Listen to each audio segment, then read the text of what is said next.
नमस्कार। SN education classes में आपका स्वागत है। जय महाकाली। दोस्तों, आज बीएसटीसी का पेपर हो चुका है। उम्मीद करता हूं कि आपका अच्छा पेपर हुआ होगा। ठीक है, आज जो प्रश्न आए हैं वो संभावित प्रश्न हम लेके आए हैं, है ना। ठीक है, केवल स्मृति पर आधारित है, इसलिए एक आधा ऐसा क्वेश्चन हो सकता है जो एग्ज़ाम में नहीं आया हो। ठीक है, बाकी वही क्वेश्चन है जो एग्ज़ाम में आए हुए हैं। पहला प्रश्न था, तिमनगढ़ का किला कहाँ स्थित है? तो दोस्तों इसका राइट आंसर था करौली। ठीक है, करौली राइट आंसर था। क्वेश्चन नंबर 2 आया था, गणगौर का पर्व कब मनाया जाता है? तो दोस्तों गणगौर का पर्व चैत्र शुक्ला तृतीया को मनाया जाता है। ठीक है, तो इसका राइट आंसर चैत्र शुक्ला तृतीया था। क्वेश्चन नंबर 3 आया था, चिड़िया टोंक पहाड़ी पर स्थित दुर्ग का नाम क्या है? तो दोस्तों चिड़िया टोंक पहाड़ी पर जो दुर्ग है वो है मेहरानगढ़। ठीक है, कहाँ पर है?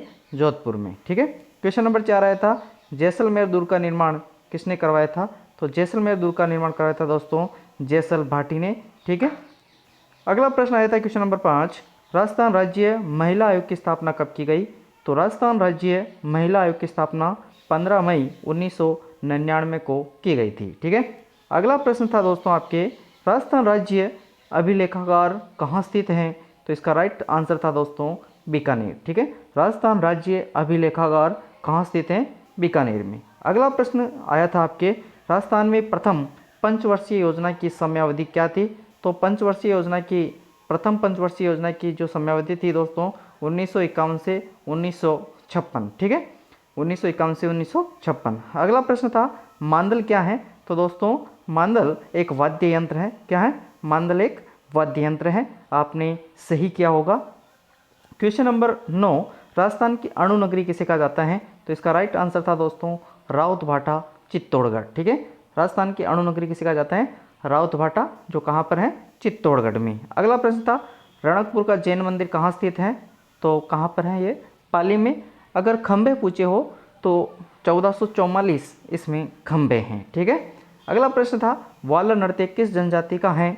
तो दोस्तों वाल नृत्य ग्रासिया जनजाति का है। तो इसका राइट आंसर था दोस्तों ग्रासिया।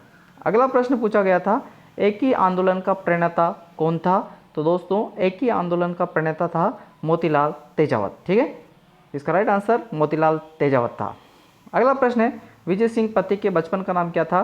तो दोस्तों इसका राइट आंसर था भूप सिंह। ठीक है, अगला प्रश्न आया था, हुरडा सम्मेलन किस रियासत में हुआ था? तो इसका राइट आंसर था दोस्तों मेवाड़ रियासत में हुआ था। अगला प्रश्न है, राजस्थान में न्यूनतम साक्षरता वाला जिला कौन सा है? तो राजस्थान में न्यूनतम साक्षरता वाला जिला वैसे तो जालोर है। ठीक है, लेकिन ऑप्शन में ये नहीं था, इसलिए इसका राइट आंसर सिरोही था। ठीक है, ऑप्शन में जो सिरोही था वो फिर इसका राइट आंसर होगा, अगर ऑप्शन में जालोर नहीं था तो। ठीक है, अगला प्रश्न देखिए क्वेश्चन नंबर 16, राजस्थान का अन्नागार किसे कहा जाता है? तो दोस्तों राजस्थान का अन्नागार श्री गंगानगर को कहा जाता है। ठीक है, अगला प्रश्न आया था आपके क्वेश्चन नंबर 17, बणी ठणी चित्रकला शैली का संबंध किस शैली से था? तो बणी ठणी चित्रकला शैली का संबंध था दोस्तों किशनगढ़ शैली से। ठीक है, अगला प्रश्न आया था, सरगासुली कहाँ स्थित है? तो दोस्तों इसका राइट आंसर था जयपुर। ठीक है, सरगासुली कहाँ स्थित है? जयपुर, जिसे ईसरलाट भी कहा जाता है। क्वेश्चन नंबर 19 आया था, जहूर खां का संबंध किससे था? तो जहूर खां जो है उनका संबंध मेवात से था। कहाँ से था? मेवात से। और ये क्या थे? भपंग वादक थे। ठीक है, अगला प्रश्न आया था, अवनी लेखरा का संबंध किस खेल से है? तो दोस्तों इसका राइट आंसर था शूटिंग। ठीक है, अवनी लेखरा का संबंध किस खेल से था? शूटिंग से। अगला प्रश्न 21, एक जैसे 9 महलों का निर्माण राजस्थान में किसके द्वारा करवाया गया था? तो एक जैसे 9 महलों का निर्माण माधो सिंह द्वारा करवाए गए थे। ठीक है, एक जैसे 9 महलों का निर्माण माधो सिंह द्वारा करवाया गया था। और ये कौन सा दुर्ग है? नाहरगढ़ दुर्ग, जयपुर। ठीक है, अगला प्रश्न आया था, अर्धचंद्राकार पहाड़ियाँ कहाँ स्थित हैं? तो इसका राइट आंसर था दोस्तों बूंदी। ठीक है, बूंदी में अर्धचंद्राकार पहाड़ियाँ स्थित हैं। अगला प्रश्न आया था, सालिम सिंह की हवेलियाँ कहाँ स्थित हैं? तो सालिम सिंह की हवेलियाँ दोस्तों जैसलमेर में। ठीक है, ये सलीम नहीं सालिम है। तो सालिम सिंह की हवेलियाँ कहाँ स्थित हैं? तो सालिम सिंह की जो हवेली है वो है दोस्तों जैसलमेर में। अगला प्रश्न आया था, नारायण सागर बांध कहाँ स्थित है? तो इसका राइट आंसर था दोस्तों अजमेर। ठीक है, अजमेर में नारायण सागर बांध स्थित है। क्वेश्चन नंबर 25, राजस्थान में सर्वाधिक विदेशी पर्यटक कहाँ से आते हैं?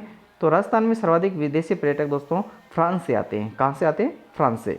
अगला प्रश्न था राजस्थान की कौन सी नदी अपना जल यमुना में ले जाती है? तो आपके अनुसार ऑप्शन के अनुसार इसका राइट आंसर बाणगंगा था और ये आपके ऑप्शन में था। ठीक है, अगला प्रश्न है क्वेश्चन नंबर 27, राजस्थान की पहली महिला मुख्य सचिव कौन थी? तो इसका राइट आंसर है दोस्तों कुशाल सिंह। कौन? कुशाल सिंह। अगला प्रश्न आया था आना सागर झील कहाँ स्थित है? तो दोस्तों आना सागर झील कहाँ स्थित है? अजमेर। ठीक है, इसका राइट आंसर था अजमेर। अगला प्रश्न था राजस्थान का लौह पुरुष किसे कहा जाता है? तो इसका राइट आंसर था दोस्तों दामोदर लाल व्यास। ठीक है, राजस्थान का लौह पुरुष दामोदर लाल व्यास है। अगला प्रश्न आया था राज्य मानवाधिकार आयोग अपनी रिपोर्ट किसे सौंपता है? तो इसका राइट आंसर था दोस्तों राज्यपाल। अगला प्रश्न आया था थेवा कला कहाँ की प्रसिद्ध है? तो थेवा कला सबको पता होना चाहिए कहाँ की प्रसिद्ध है? प्रतापगढ़ की। अगला प्रश्न आया था राज्य सरकार द्वारा पर्यटन क्षेत्र को उद्योग का दर्जा कब दिया गया?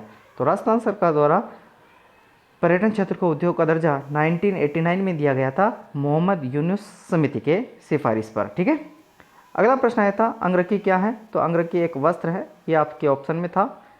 अगला प्रश्न था बिना पति के कौन सी देवी सती हुई थी? कौन सी देवी ऐसी हैं जो बिना पति के सती हुई थी? तो राइट आंसर था दोस्तों गेवर माता। ठीक है, गेवर माता इसका राइट आंसर था। अगला प्रश्न आया था राजस्थान का एकमात्र पक्षी चिकित्सालय कहाँ स्थित है? राजस्थान का एकमात्र पक्षी चिकित्सालय कहाँ स्थित है? इसका राइट आंसर था दोस्तों जयपुर। अगला प्रश्न था पोमचा क्या है? तो पोमचा एक प्रकार की ओढ़नी का प्रकार है। ठीक है, एक प्रकार की ओढ़नी का प्रकार है। अगला प्रश्न आया था अशोक विहार मृगवन कहाँ स्थित हैं? तो दोस्तों इसका राइट आंसर था जयपुर। अशोक विहार मृगवन कहाँ स्थित हैं दोस्तों? जयपुर में। ठीक है, हम फटाफट से आंसर की बताते हैं, इतना टाइम नहीं लेते हैं, इतना टाइम किसी के पास होता नहीं है। ठीक है ना। Question number 38 Akal wood fossil park कहाँ स्थित है? तो इसका राइट आंसर है दोस्तों जैसलमेर।